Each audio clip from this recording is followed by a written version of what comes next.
말씀하시는 주님께로 나아가십시다. 하나님의 말씀이 선포되는 시간이 되게 해 주시옵소서. 하나님이 친히 말씀하시며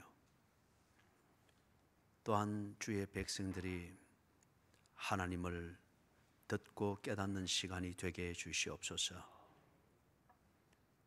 여러 가지의 마음들이 있으며 나름대로의 문제와 그것에 대해서 기대하는 해답에 대한 선입관을 가지고 주의 말씀을 향하여 앉아 있습니다. 성령님이여, 저들의 관심과 기대는 다르지만은 하나님의 대답은 하나님께서 아시는 그 전지전능하심을 따라 주어지는 줄로 믿습니다. 말씀하시옵소서. 들을 수 있게 해주시옵소서. 그리고 하나님을 깨닫고 믿게 해 주시옵소서. 예수님의 이름으로 간절히 기도드리옵나이다. 아멘.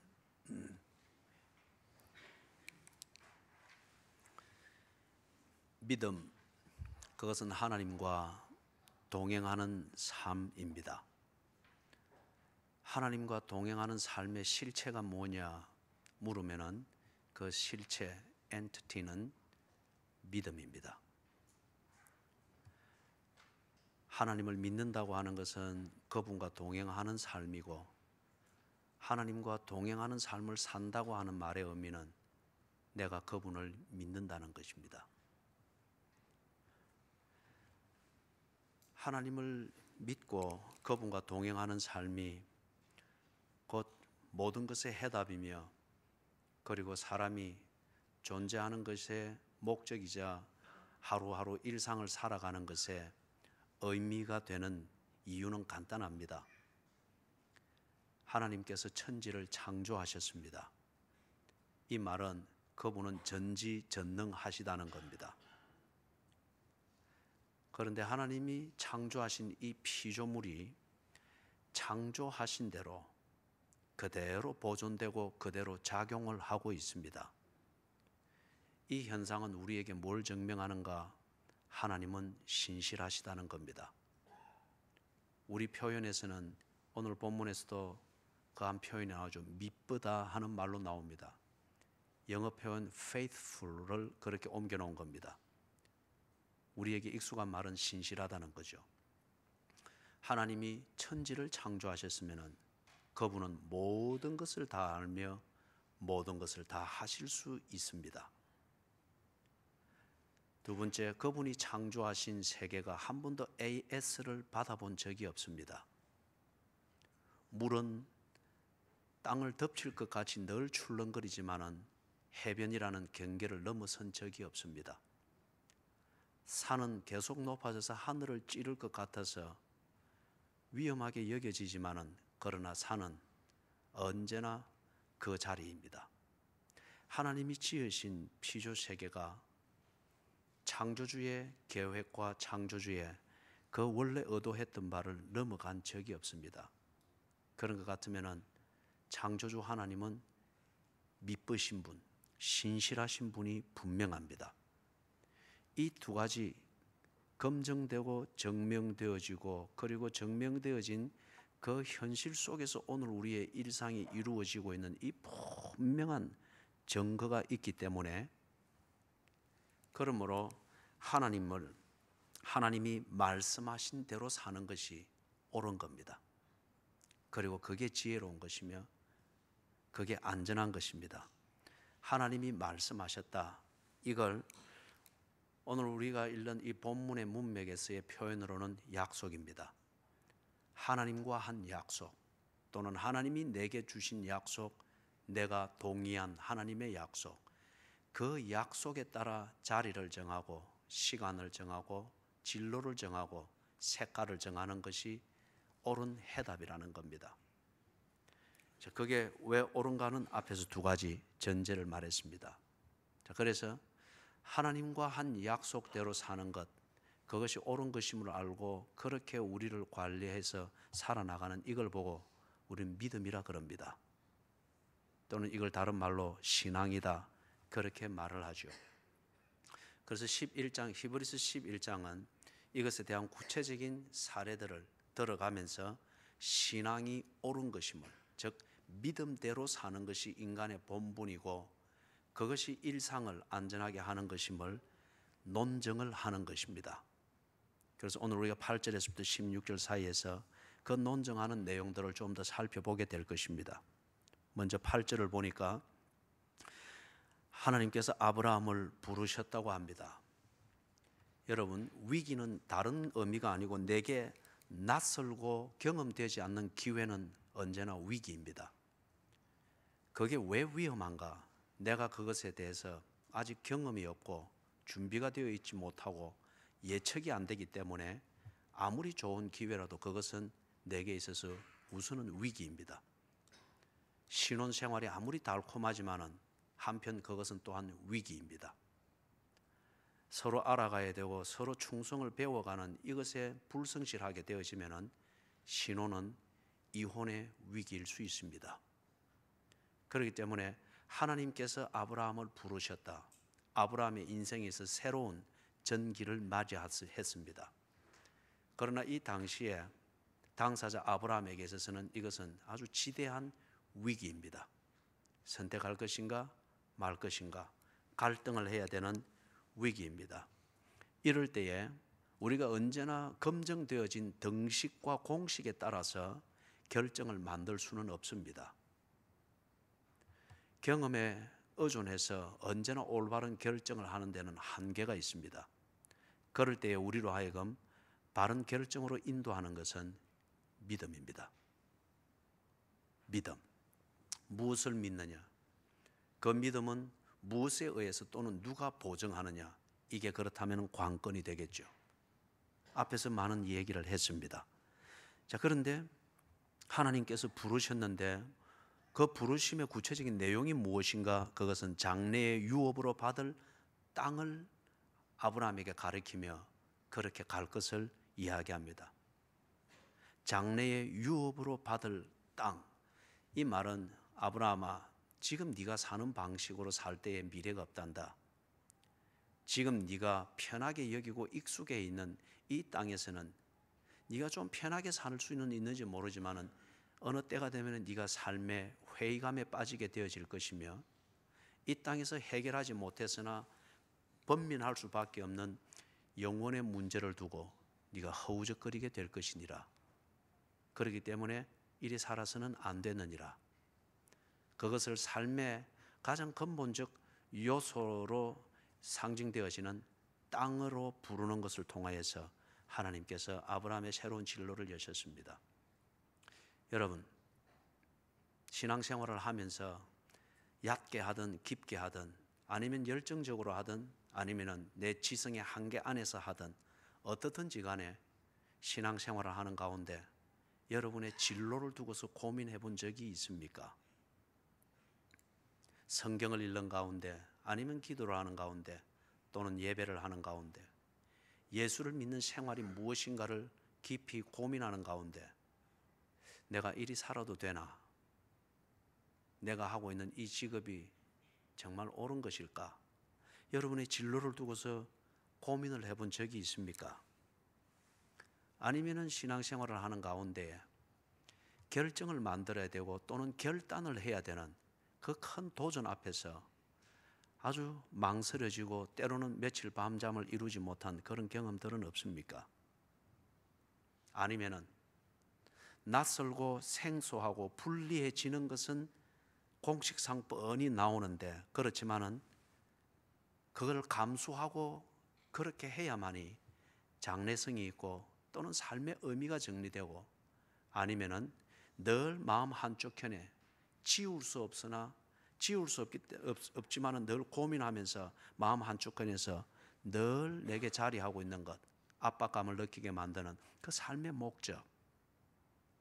이 삶의 목적, 삶의 의미 또는 장래성이라고 하는 이것을 이루기 위해서는 지금쯤은 이제는 결단을 해야 되고 결정을 해야 되는데 그러자니 잃어버리는 게 너무 많습니다.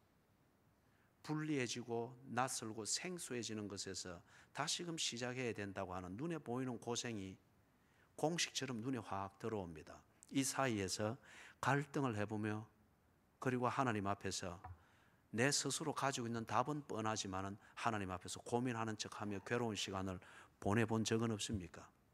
어쩌면 지금 현실이 그런 것은 아닙니까? 하나님의 부르심일 수 있습니다. 장래의 유업으로 얻을 땅, 꼭 살아야 될 그 삶을 향해서 하나님의 부르심일 수 있습니다. 아브라함이 이 부르심 앞에서 위기이지만은 이 위기를 믿음에 근거하여서 위기를 돌진합니다. 이걸 보고 순종이라는 말로 거기 표현이 되어져 있죠. 부르심을 받았을 때에 순종하였다고 합니다. 그 문맥에서 볼 때 순종은 무엇이냐? 나아가는 겁니다. 나를 부르신 이에게로 나아가는 겁니다. 나를 부른 그 방향으로 나아가는 겁니다. 그게 순종입니다. 그런데 문제가 뭐냐?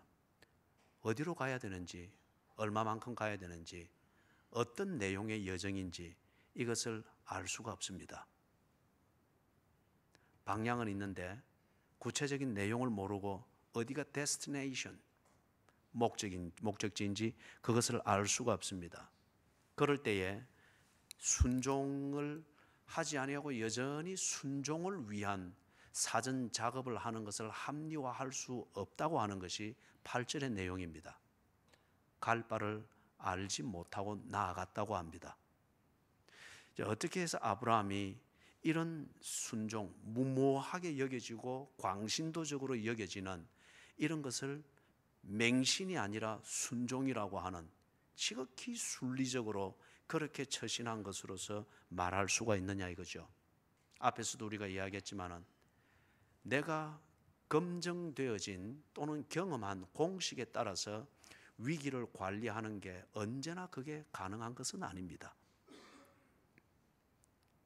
믿음입니다. 아이는 엄마를 믿고 어린이집을 갑니다. 아이는 엄마를 믿고 불안하지만은 엄마를 믿고 교실로 넣어주는 대로 초등학교 생활을 시작하게 됩니다. 검증해보지 못한 어린이집이고 초등학교지만은 믿고 갑니다. 아브라함이 믿음으로 순종했다고 합니다. 그렇다면 이때에 아브라함이 무엇에 근거해서 하나님을 믿었을까요? 그것은 하나님은 알고 인도하신다고 하는 이 내용을 믿었습니다. 나는 모른다. 내가 모른다고 해서 하나님까지 몰라라는 법이 없다는 겁니다. 하나님은 알고 인도하신다. 앞에서 이야기했던 것처럼 우리가 자세한 것은 모르지만은 그러나 큰 그림을 볼 때 하나님이 메소포타미아를 지으셨듯이 하나님이 내게 가라고 말하는 그 땅도 하나님이 지으셨다. 메소포타미아는 어떻게 돌아가고 계절이 어떻게 바뀌고 유프라테스 강이 어떻게 범람하고 그때는 어디로 피하는지 내가 알지만은 하나님이 가라고 하는 그 땅은 어떤 계절이 어떻게 돌아가는지는 모르나 메소포타미아를 지으신 하나님, 그 하나님의 능력과 지혜 안에서 메소포타미아가 그렇게 돌아간다고 하면, 그리고 이 땅에서 내가 그렇게 생존하고 적응했다고 하면은 가라고 하는 그 땅도 하나님이 창조하셨으니 메소포타미아가 계절을 따라 그렇게 돌아가듯 거기도 하나님의 전지전능하심 가운데 그렇게 운영이 될 것이다. 믿었습니다. 하나님의 창조하신 것을 운행하시는 하나님의 섭리, 이 큰 그림을 믿으니 갈 바를 알지 못하나 믿을 수 있었습니다. 그래서 갔습니다. 이게 순종입니다. 순종은 내 계산의 결론에 따라 움직이는 합리적인 그런 행동이 아닙니다. 순종은 하나님을 신뢰함에 따라 이루어지는 믿음의 행동입니다. 9절을 보니까 거기 가서 땅에 거류했다고 하는데 약속의 땅에 거류했다고 합니다. 먼저 우리가 주목을 해야 될 것은 땅에 거류했다. 지금 낯선 땅입니다. 갈 바를 알지 못하고 가서 거기에 지금 정착해 있는 그 상태입니다. 어떤 땅일까? 왜 그 땅에 거류할까? 하나입니다. 약속의 땅이기 때문에.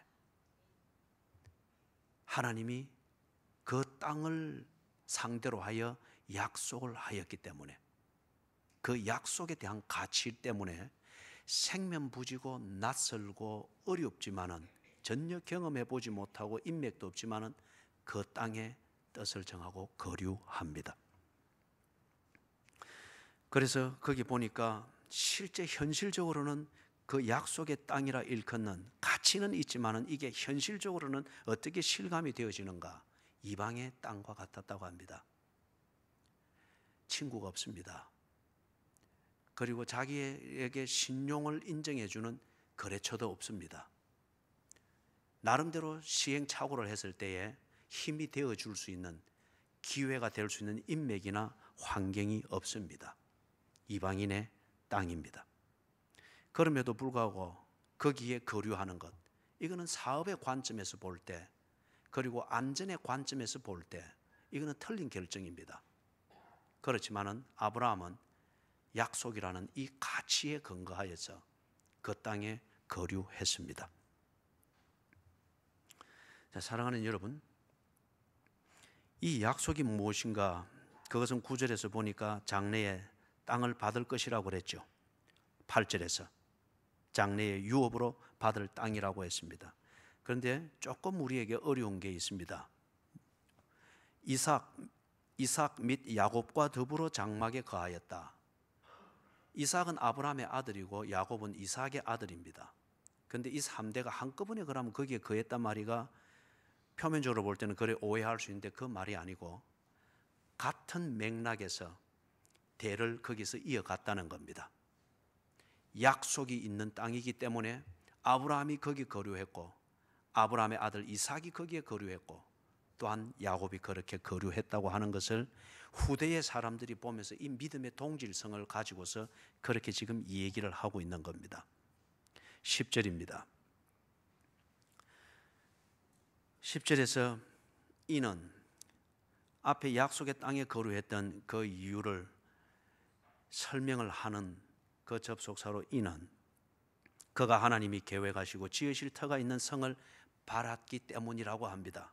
자, 이 말은 9절에서 이방인의 땅과 같은 것, 이게 분명하고 거기에 누가 투자하고 거기에 누가 집을 옮기고 누가 그렇게 하겠는가, 이 분명한 그 공식이 나옴에도 불구하고 아브라함이 믿음을 따라서 거기에 거류하게 됐던 그 이유가 무엇인가, 그 실체가 무엇인가 하는 이것을 보다 구체적으로 10절에서 설명을 하는 겁니다.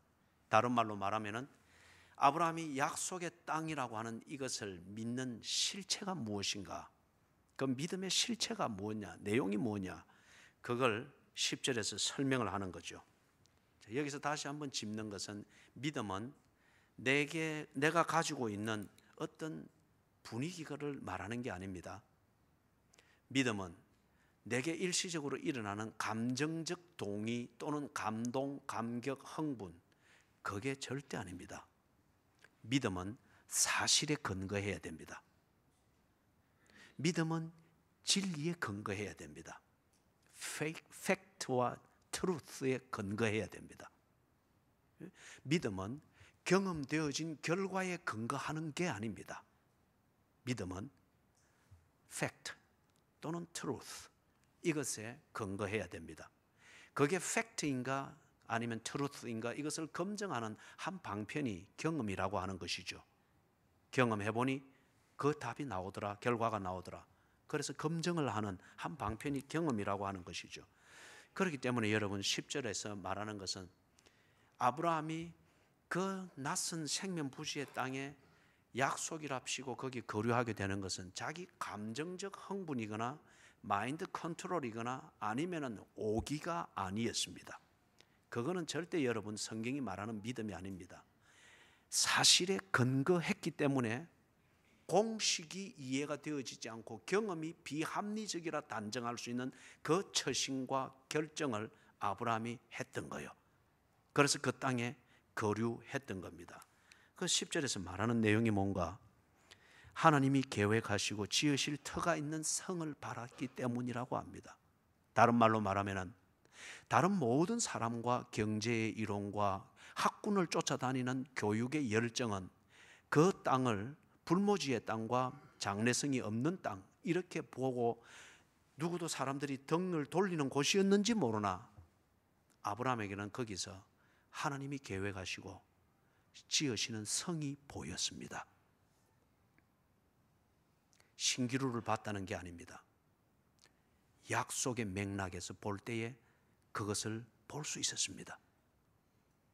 하나님이 계획하고 지으실 터가 있는 성. 사랑하는 여러분, 우리가 성을 바랍니다.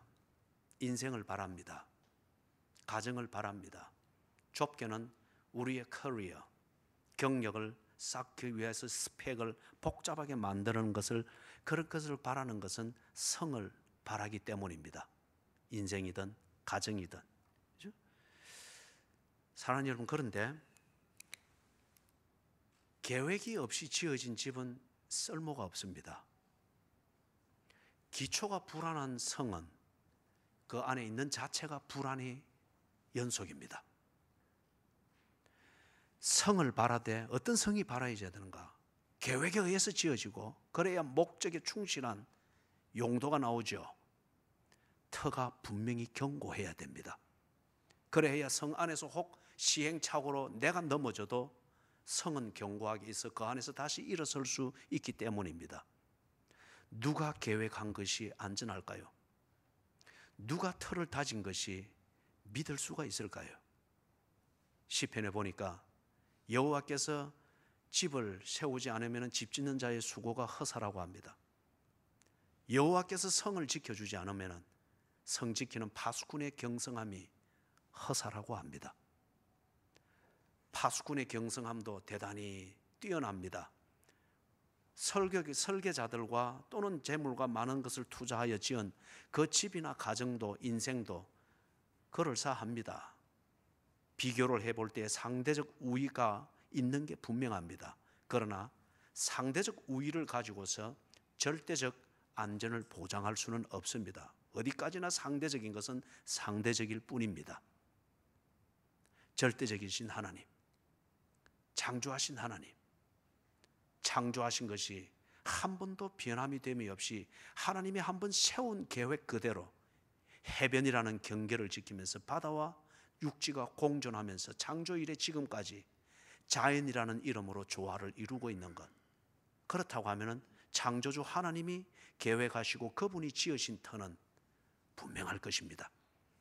그 위에서 세워진 성, 그 위에 세워진 인생, 그 위에 세워진 가정, 그 위에 세워진 자녀 교육, 그 위에 세워진 건강, 그 위에서 만들어지는 스케줄과 그 스케줄을 따라 이루어지는 하루의 일과 불안이 없을 것입니다.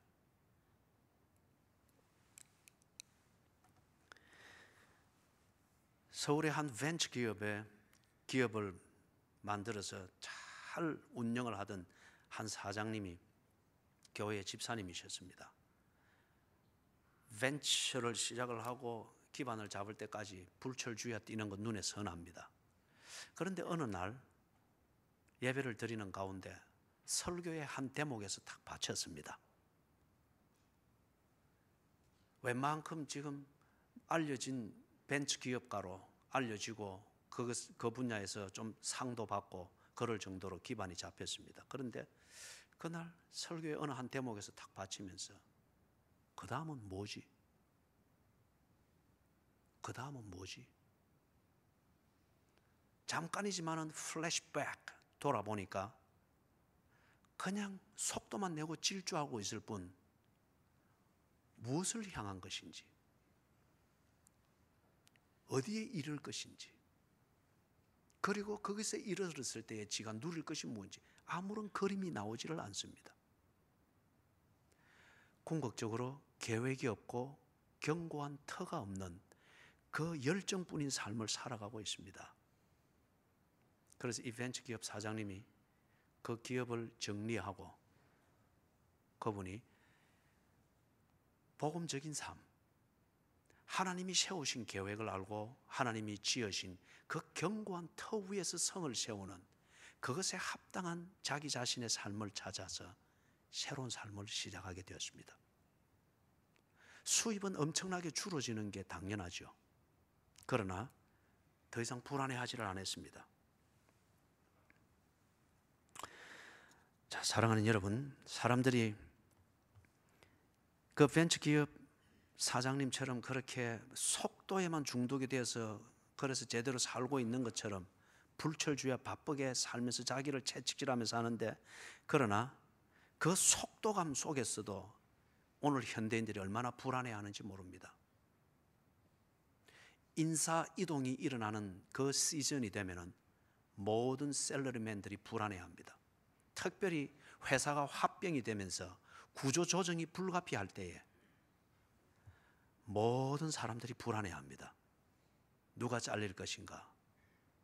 내가 이제는 명퇴를 해야 되는가? 그 다음 진로는 어떻게 되는가? 사람이 세우는 그 계획이 거기에서 거기입니다. 사람이 짓는 터가 거기에서 거기입니다. 아무리 터를 견고하게 지어놓은들 지진 나면 나니까 아무것도 아니고, 아무리 견고하게 터를 닦기 위하여서 복잡한 스펙과 젊음 20대를 그렇게 다 소진하면서 스펙으로 단단히 무장을 해놓은 터라고 여겨지는데, 그냥 겨우 들어간 그 회사가 합병되어서 구조조정 그 바람이 부니까 불안하기 짝이 없습니다. 창조주 하나님, 지으신 것이 한 번도 원래의 계획에서 벗어난 적이 없는 그 피조물을 운행하시는 섭리하시는 하나님, 그분이 세운 계획과 그분이 지으신 터 위에 오늘 내 성이 세워진다고 하면은 절대 그 사람은 비겁해질 이유가 없습니다. 왜 사람이 비겁해질까요? 불안, 피할 수 없는 그 불안에서 나를 유지하고 관리하려고 하니까 때로는 비겁한 수를 쓰는 겁니다. 11절입니다. 사라를 우리가 잘 압니다. 90세 때에 아이를 낳았죠. 89세 때에 아이를 낳을 것이라고 하는 하나님의 confirmation, 아이를 낳을 것이라는 이 분명한 확정을 89세 때에 듣고, 그리고 90세에 아이를 낳았습니다. 어떤 면으로 보나 그 나이에는 잉태할 수 없는 나이입니다. 그 자체를 생각하는 자체가 경망스럽게 여겨질 그런 연세이죠. 그런데 잉태할 수 있는 힘을 얻었다고 합니다. 생물학적으로나 그리고 자신의 의식적으로나 이게 딱 잉태할 수 있다고 하는 거예요. 그러니까 그렇게 준비해 나가는 거죠. 어떻게 해서 생각하는 자체를 경망스럽게 여길 수 있는 그 연세에 잉태할 수 있는 힘을 얻었을까? 그 비결은 그 뒤에 보니까 약속하신 일을 미쁘신 줄 알았기 때문이라고 합니다. 믿음으로 결정했습니다. 그 믿음의 근거 또는 내용은 무언가? 약속하신 이가 미쁘다고 하는 것을 알았기 때문입니다. 약속하신 이, 즉 하나님이죠. 천사를 통해서, 주변의 사람을 통해서 일어나는 사건을 통해서 자기가 아이를 가질 것이면 이것은 하나님의 뜻이라고 하는 것을 알았습니다. 그렇기 때문에 약속하신 이가 하나님이시다. 그런데 그분이 미쁘시다, faithful, 신실하시다. 그렇죠? 이거는 사라가 자기의 일상생활을 통해서 또는 일상생활을 해나가는 가운데 크고 작은 사건을 극복을 해나가는 가운데에 하나님이 신실하신 줄 알고 있었습니다. 그렇기 때문에 말이 안 되는, 공식적으로는 말이 안 되는 이 얘기지만은 미쁘신 하나님이 말씀하시기에 이건 역시 미쁘신 하나님이 이루실 줄 믿었습니다. 그래서 앞에 나온 대로 나이가 많아 단산하였으나, 이것은 자신이 당연히 가지고 있는 현실이고 그 다음에 현실적인 한계지요. 그런데 사랑하는 여러분, 믿음은 한계에 매이지 않습니다. 믿음은 현실이라고 하는 것에 갇혀서 그렇게 재주를 부리는 팬다 곰과 같은 게 아닙니다. 믿음은 하나님과 나 사이의 연결고리입니다. 하나님이 이 현실과 인간의 한계에 제한되지 않는 것 같으면 하나님과 나 사이의 연결고리가 제한받을 리가 없습니다. 나이가 많아 단산하였으나 뻔한 한계입니다. 그러나 약속하신 이는 그 한계에 매이지 아니하였습니다. 12절에서 이러므로 하나님의 미쁘심, 하나님의 신실하심, 이게 사라의 일상뿐만 아니라 그 일상의 어미인 사라의 후손들을 통하여서 확인되어졌다고 하는 것을 11절에서 12절에서 말을 하는 거죠. 사라의 현실은, 그리고 아브라함의 현실은 죽은 자와 같은 사람이었습니다. 아이를 낳는다는 이 면에서는 죽은 자와 같았습니다. 그런데 그 결과가 어떻게 되었다고요? 하늘의 허다한 별과 또 해변의 무수한 모래와 같이 많은 후손이 생육하였느니라.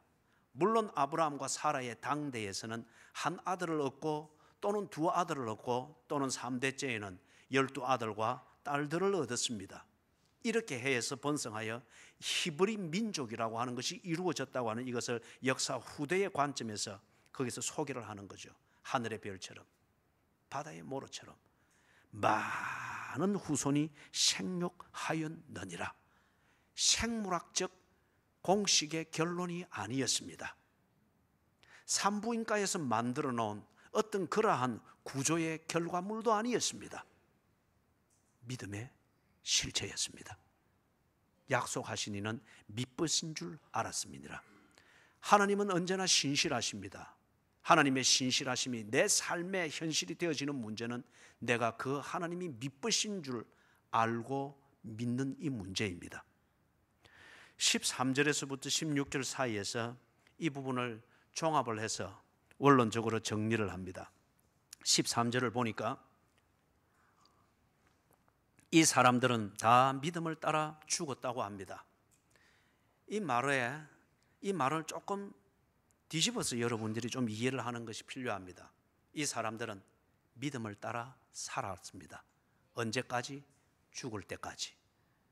이렇게 저렇게 흔들림이 없이 자신의 믿음을 따라, 공식이 검증이 안 되고 합리주의가 그것에 대해서 부정을 할 때 그때에도 흔들림이 없이 믿음을 따라서, 그죠? 믿음을 따라서 그렇게 살다가 생을 마쳤다고 하는 것을 이 얘기를 합니다. 그런데 믿음을 따라 그렇게 살았는데, 그러면은 소위 우리 교인들이 좋아하는 기복신앙이라고 하는 이것, 이만큼 믿었으면은 그만큼 내가 받고 누리는 게 있어야 되는데 하는 이런 것 말이에요. 이런 게 없었습니다. 물론 자그마한 일상의 어떤 그런 검증과 믿음의 확신을 주는 사건과 삶들은 있었습니다. 그러나 중요한 것, 하나님이 약속하셨다고 하는 이것에 온전한 그림을 보는 그런 의미에서 약속을 받은 것은 아니었습니다. 그럼에도 불구하고 이들이 믿음을 따라 살았다고 합니다. 죽을 때까지. 아브라함이 받았던 약속이 뭐였죠? 그 큰 그림이 땅이었습니다. 그리고 자손이었고 복의 근원이 되게 하겠다. 이 세 가지 요소였습니다. 네가 땅을 차지할 것이고, 그리고 자손을 하늘의 별처럼 바다의 모래처럼, 그리고 복의 근원이 되게 하겠다. 아브라함과 사라가 살면서 당대에 얻었던 아들은 이삭, 그리고 이스마엘, 그리고 다른 사라 아닌 다른 그런 첩을 통하여서 자손이 있었습니다. 약속을, 땅에 대한, 자손에 대한 이 약속을 온전히 받지를 못했습니다. 그럼에도 불구하고 그들은 믿음을 따라 살았다. 그런데 그 이유가 뭐냐? 다음 편에 보니까 그것들을 멀리서 보고 환영했다고 합니다. 사랑하는 여러분, 그것들을 멀리서 보고 환영하며 멀리서 보았다. 자, 이런 것이죠. 하나님이 자손을 주시겠다, 하늘의 별처럼 바다의 모래처럼 자손을 주시겠다, 그렇게 약속하셨는데 그 약속을 하나님이 이루고 계신가? 아브라함은 하나님의 일하심을 분명히 보았습니다. 무엇을 통해서? 100세의 이삭을 얻는 이것을 통하여서. 하나님은 하늘의 별과 같고 바다의 모래와 같은 자손을 이루어 가시기 위해서 일하고 계신다고 하는 것을 아브라함은 보았습니다. 이삭이라고 하는 이 먼 거리에서 약속의 실체가 이루어지고 다가오고 있는, 하늘의 별처럼 바다의 모래처럼 자손이 다가오고 있는 이것을 이삭이라고 하는 이 먼 전망대에서 보았던 겁니다. 땅을 약속하신 하나님을 아브라함은 믿었습니다. 아브라함이 이사를 자주 했습니다. 제가 시드니에서 첫 10년을 지나는 동안에 11번을 이사했습니다. 어떤 경우에는 짐 풀고 대충 박스 정리해 놨는데 주인이 집 판다고 나가라고 해가지고 3개월도 안 돼가지고, 그죠? 그렇게 해서 이사를 하면서 10년 동안에 11번을 이사했습니다. 한국으로 와서는 지금 약 10년째인데 5번째 이사를 했습니다. 아브라함도 보면은 참 많은 이주를 했고 이사를 다녔죠. 그래서 쫓겨가기도 하고, 또는 전쟁을 만나고 약탈을 당하는 위협 앞에서 또 옮겨가기도 하고, 가뭄 때문에 옮겨가기도 하고. 하나님, 내 땅은 어디 있습니까? 땅 준다고 해서 나를 부르셔서 그 좋은 땅 갈대아 우르를 떠나서 이렇게 왔는데 늘 보따리만 싸고 늘 피난민 준비도 해야 되고 이러는데 내 땅을 준다는 그 약속은 어디에 있습니까? 현실을 볼 때는 믿음을 가지기 어렵습니다. 그죠? 그러나 아브라함은 이것을 극복할 수 있었습니다. 잦은 이주와 잦은 이사. 그런데 여러분, 그렇게 다니는 가운데에서 정말 중요한 것, 집이 필요한 이유는 가정 때문이지 않습니까? 인맥이 필요한 이유는 가족 때문이지 않습니까? 집이 없어서 늘 옮겨 다니고 사람에 의한 두려움이 있고 또 그래서 좀 편안한 사람과 이웃을 사귀어야 되는 이것 때문에 불안함이 있는데, 그런 과정 속에서 그 모든 것들이 필요하고 그것을 찾아야 되는 이유가 되는 가정이 세워지고 있더라 이거예요. 가족이 생기고 있더라 이거예요. 그것도 하나님께서 약속하신 그 자녀 이삭을 얻으면서 이삭 웃음이 넘치는 가정이 세워지고 있더라 이거예요.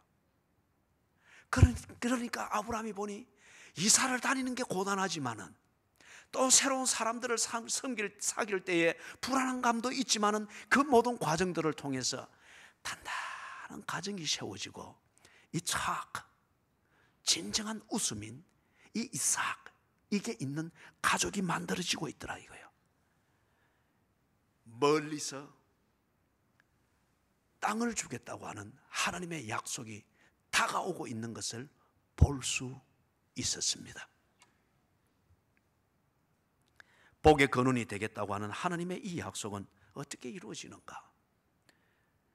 때로 지 아내가 애굽의 왕에게 빼앗겨지는 이런 어려움도 있고 이렇고 한데, 그리고 낯선 사람이니까 토착민들이 경계하기도 하고 아니면은 변두리로 내몰기도 하는 이런 경우를 간혹 당하기도 한데, 복의 근원이 되게 하겠다니요. 하나님, 그 약속은 어디 있습니까? 아브라함이 이것을 깨달을 수 있었습니다. 하나님이 이 약속을 위하여 일하고 계시는 것을. 성경을 보면 알지만 우리 표현으로 말하면 아브라함은 가는 곳마다 가정 예배를 드렸습니다. 중요한 일이 있을 때마다 하나님을 기념하면서 제단을 쌓았습니다. 이사를 다닌다고 하는 이 고단함으로 불평하기보다 새 땅이 있을 때에 새 땅에서도 함께 하시는 하나님을 보며 거기에 제단을 쌓고 하나님 앞에 경배를 드렸습니다. 적은 것이지만은 추수하여 얻을 때에는 하나님이 주신 것인 줄 알고 감사의 예배를 드렸습니다. 이러는 가운데에 하나님께서 가정을 세우고 집을 지키시는 것을 깊이 깨달아가게 되었습니다.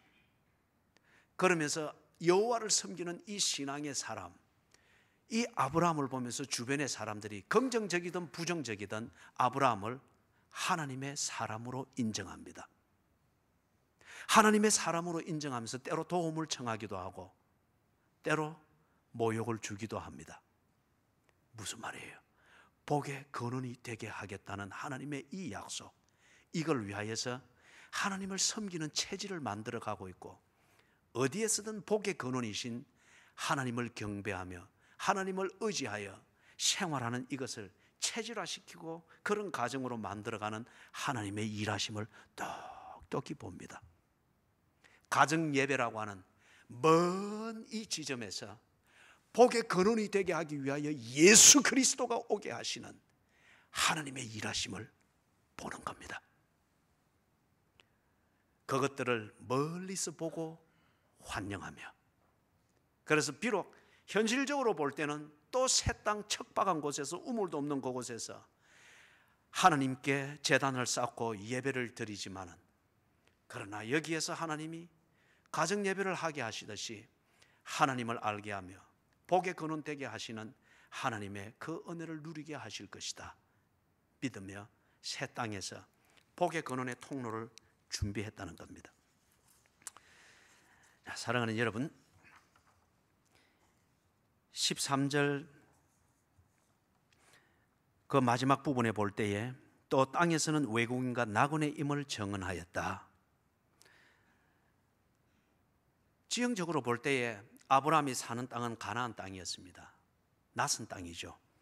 그러나 아브라함은 가나안 땅은 젖과 꿀이 흐르는 땅으로 고대 근동에서 알려져 있었습니다. 정착하여 살고 유목민들처럼 먹을 것을 찾아다니지 않아도 시절을 쫓아서 과실이 나기 때문에 젖과 꿀이 흐르는 땅으로 알고 부러움의 땅이었습니다. 그렇기 때문에 가나안 땅으로 누구나 가고 싶어 했겠죠. 그리고 가나안 땅에 갔으면 당연히 가나안 땅에서 사는 그 방식대로 살려고 빨리 적응을 하려고 했을 겁니다. 그런데 아브라함은 그것을 거부했습니다. 가나안 땅, 젖과 꿀이 흐르는 땅으로 알려져 있는 가나안 땅 방식으로 사는 것에 그렇게 급급해하지 아니했습니다. 가나안 땅에서 성공이라 말하고 안전이라 말하고 부귀영화라고 말하는 그러한 가치관에 익숙해지고자 아브라함이 그렇게 밤낮으로 학원 쫓아다니고 그렇게 하지 아니했습니다. 아브라함은 가나안 땅에서 거기서 통념적으로 통하는 그러한 사고방식과 처세술에 익숙해져서 그래서 그 가나안 땅에서 이방인으로 취급받는 것이 아니라 자기도 주류에 들어가서 사업 비자도 내고 그렇게 할 수 있는 그런 인맥을 구성하는 것, 또는 가나안 땅에서 통하는 통념에 익숙해지고자 그렇게 아둥바둥하지 아니했습니다. 제 아내가 어디서 듣고서 지사짐을 정리하면서 저한테 그 얘기를 했습니다. 사람이 50세가 넘어가면은 자기 집도 장만을 하고 자녀들도 뭔가 안정이 되고 전기 수입도 있고 이리 해야 되는데 이 늘 우리가 이리 보따리만 싸가 되겠습니까? 그죠? 근데 다행히 저는 이제 50이 홀딱 넘어버렸기 때문에 별 개의치는 아니었습니다. 통념이라고 하는 게 있습니다. 20대가 되면은 이 사회가 요구하는 통념이 있고, 그게 안 되면은 실패한 사람처럼 상대적 박탈감을 가지게 만드는 통념이 있습니다.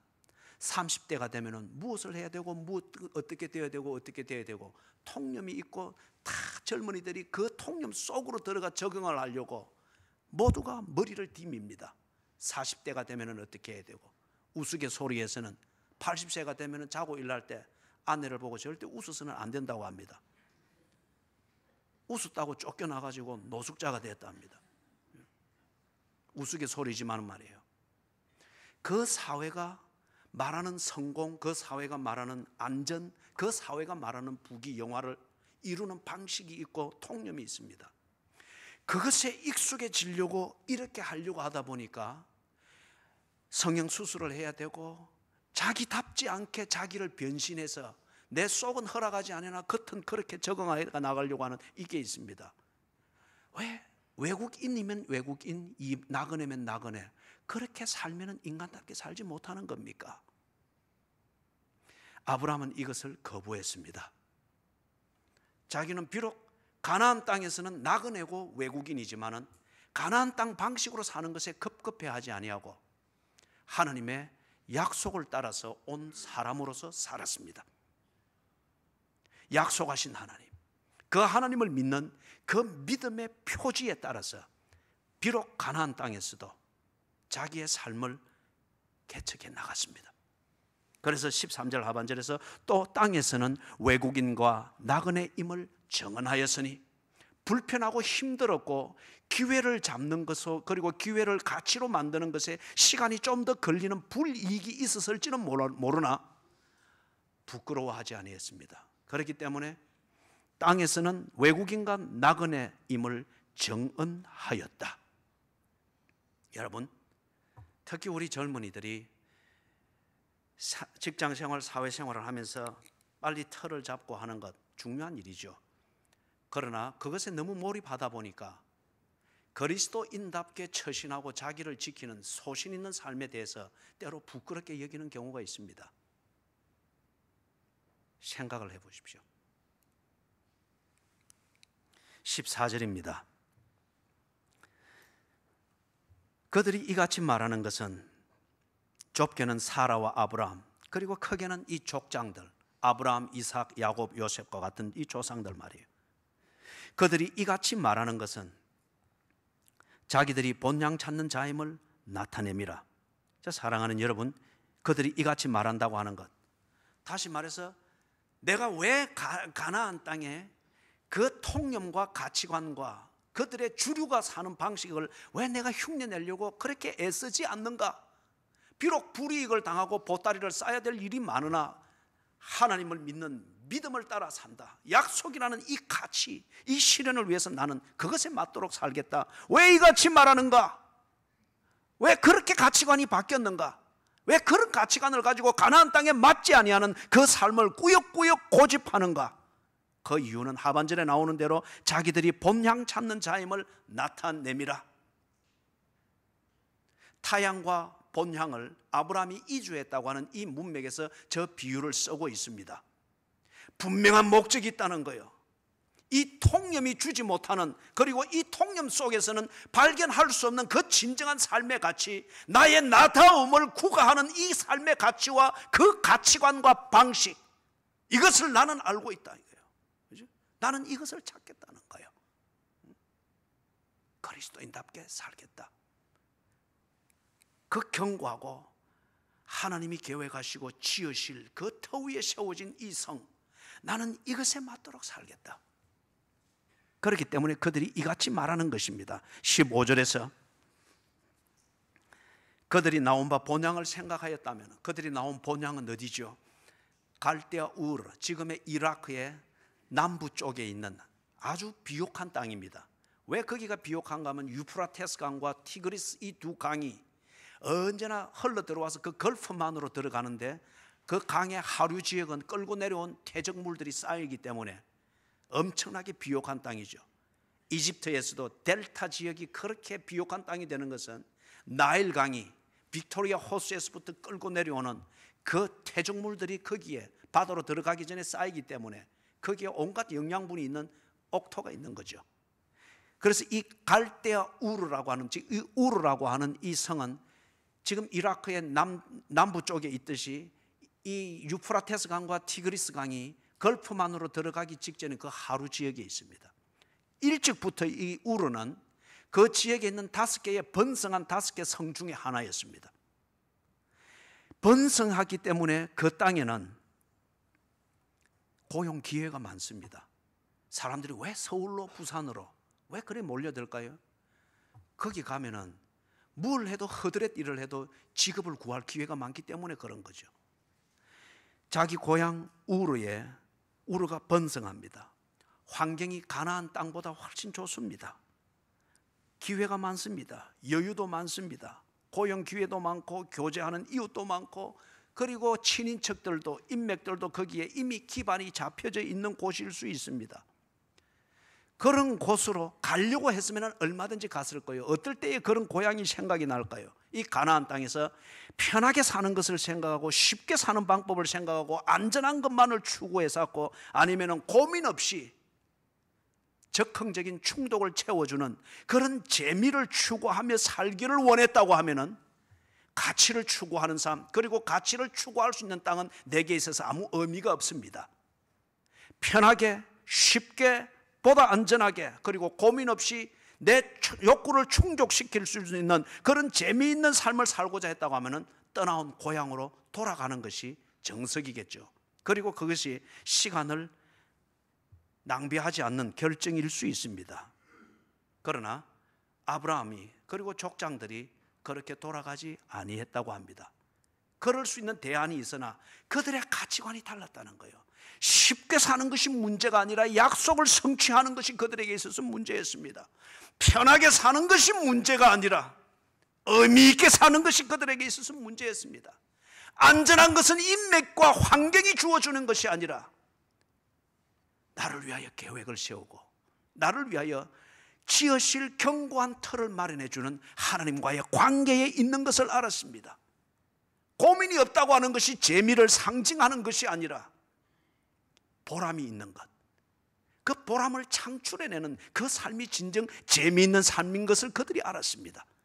그렇기 때문에 하나님과의 관계가 있고 이 관계가 보증하고 있는 약속이 있는 그 땅에서 약속을 성취하는 데 맞는 이 가치관을 배워가면서 그렇게 살았다는 겁니다. 16절 마지막 절입니다. 그들이 이제는 더 나은 본향을 사모하니, 목적입니다. 하나님이 약속하신 것이 성취되어지는 것, 이것을 기대하며 그것을 보는 그것이 그들에게 본향입니다. 그 본향이 더 나은 본향 갈대에 있는 우르에 비교할 바가 아니었습니다. 이것은 경제학 원리에서 비교해서 나온 결론이 아니죠. 교육을 시키는 열정, 그것에서 검증되어진 결론이 아니죠. 믿음입니다. 하나님을 아는 믿음, 그 믿음에서 내린 그들의 결정입니다. 우르보다 더 나은 본향, 그것은 어디 있는가? 하늘에 있다고 합니다. 그런데 여러분, 하늘에 있다고 하지만 이 아브라함이나 사라가 이것이 구체적으로 뭔지는 모릅니다. 여러분, 이 가운데 많은 사람들이 천국에 대한 분명한 확신이 있습니다. 그러나 그들에게 천국이 어디 있습니까? 무엇입니까? 무엇을 합니까? 물을 때에 자세한 대답은 못합니다. 구체적인 그림은 모릅니다. 그러나 분명한 확신은 있습니다. 지금 이들이 그렇습니다. 그들의 본향이 하늘에 있는 것이다.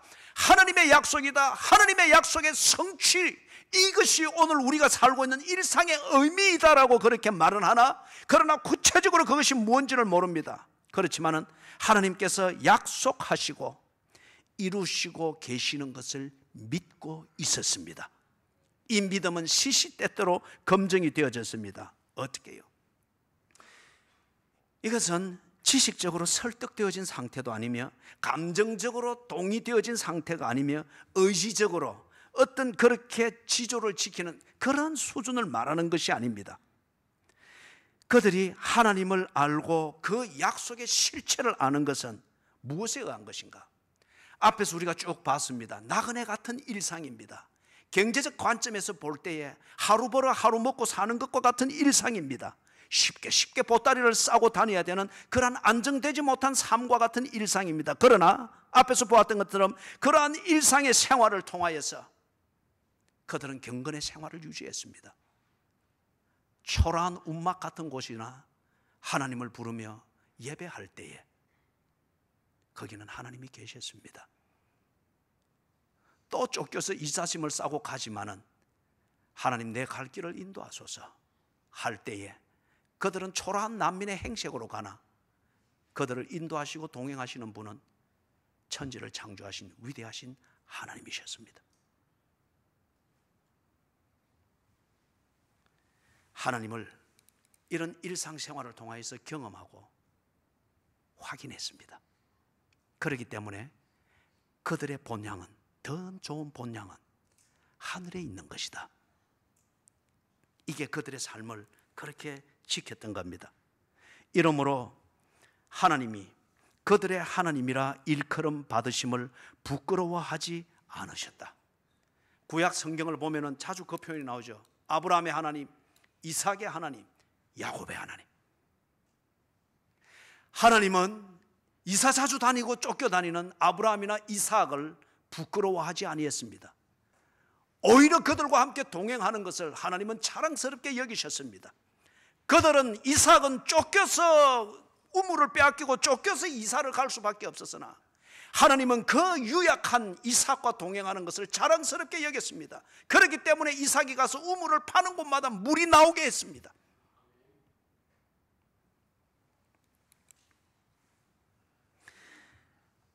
아브라함의 하나님, 이삭의 하나님, 야곱의 하나님. 그래서 그들의 행색은, 그들의 일상의 겉모습은 나그네와 같고 외국인과 같으나, 그러나 하나님은 그들을 외국인과 나그네로 취급하지 아니했습니다.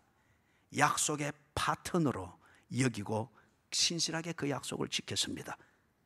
그래서 마지막에 보니 그들을 위하여 한 성을 예비하셨느니라. 그 증거를 지금 보았다는 거요. 그게 뭐냐? 하나님은 그들을 부끄러워하지 않으셨습니다. 내가 너희들을 부끄러워하지 않노라. 네가 지금 광야에서 헤매고 있다고 하여서 네 자신을 그렇게 서러워하고 슬퍼하지 말아라. 내가 너를 부끄러워하지 않노라. 내가 너와 함께 지금 이 광야에 있노라. 그 증거로서 뭘 하셨는가? 한 성을 예비해 주셨다고 합니다. 그게 시온 성입니다. 예루살렘이라고도 불렀죠. 후대에 가서 시온 성입니다.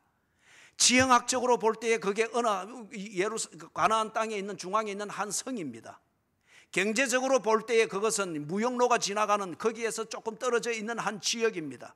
군사적으로 볼 때에 좀 이 산세가 있어서 외침으로부터 안에서 준비하여 방어할 수 있는 그러한 요새이기도 합니다. 그런 가치를 말하는 게 아니에요.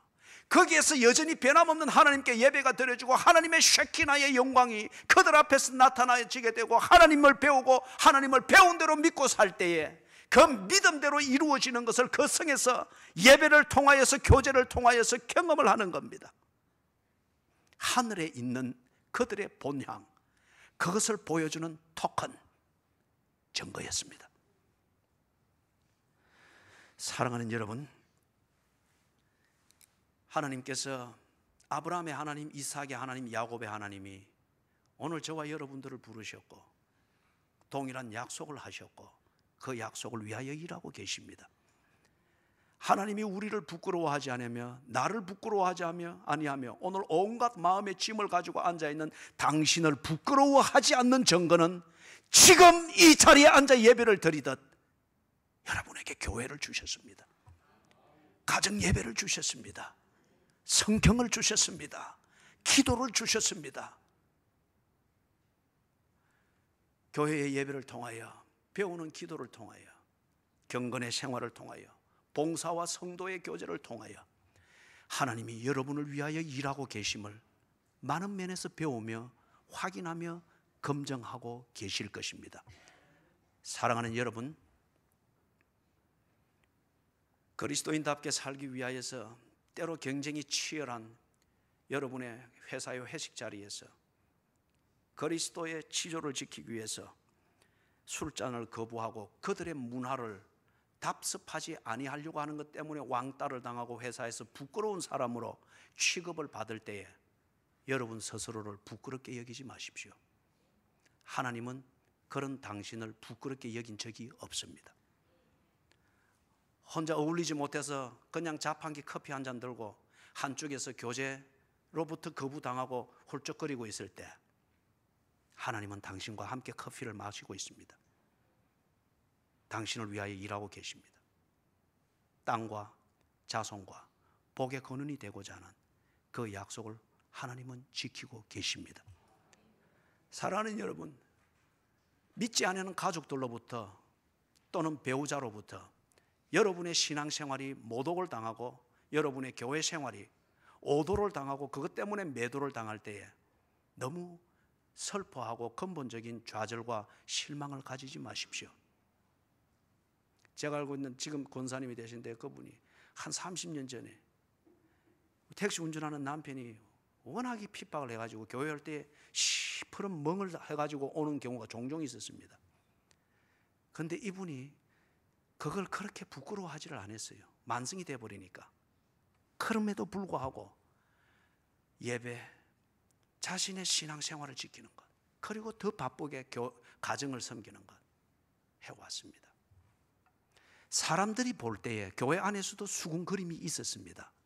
그러나 당사자는 그걸 부끄러워하지 않았습니다. 힘들고 고통스럽지만은 신앙생활 이래서 부끄러워서 신앙생활 못하겠다 좌절한 적이 없습니다.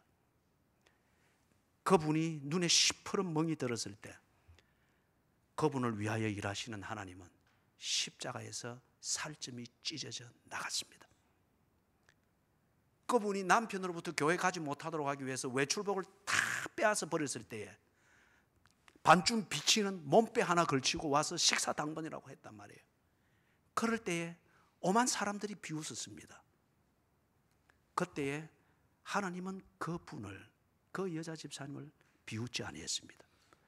그분이 반쯤 비치는 몸빼 하나 은극계를 걸치고 나와서 부엌에서 수종될 때 그분을 위하여 일하시는 하나님은 십자가에서 벌거벗었습니다. 실오라기 하나 걸치지 아니하고 벌거벗었습니다. 그 여집사님을 위하여 일을 하셨습니다. 우리 감각에서 좀 긴 세월이었으나 그 가정이 다 예수 믿고 그분 권사님 되어 있고 그 핍박쟁이 남편은 지금 아주 겸손한 집사로 섬기고 있습니다. 사랑하는 여러분, 하나님은 하나님의 약속을 믿고 하나님 앞에 신실하고자 하는 자를 절대 부끄러워하는 적이 없습니다. 세상이 그리스도인을 부끄러워하고 세상이 그리스도인을 나그네와 외국인으로 취급할 뿐이지 하나님은 약속의 자녀로 언제나 대하고 있습니다. 하나님이 여러분을 약속을 지키고 그 하늘의 것을 본향을 바라보는 여러분을 하나님은 어디에서든지 자랑스럽게 여기며 여러분의 하나님으로 불리는 것을 기쁘게 여기고 있습니다. 힘을 내십시오. 기도하겠습니다. 하나님, 하나님을 아는 지식이 분명해지게 하시고 아는 지식에 근거하여 하나님을 믿게 해 주시옵소서. 그 믿음으로 우리의 일상을 그리고 일상이 쌓여 만들어지는 인생을 흔들림이 없이 돌아봄이 없이 잘 살아가게 해 주시옵소서.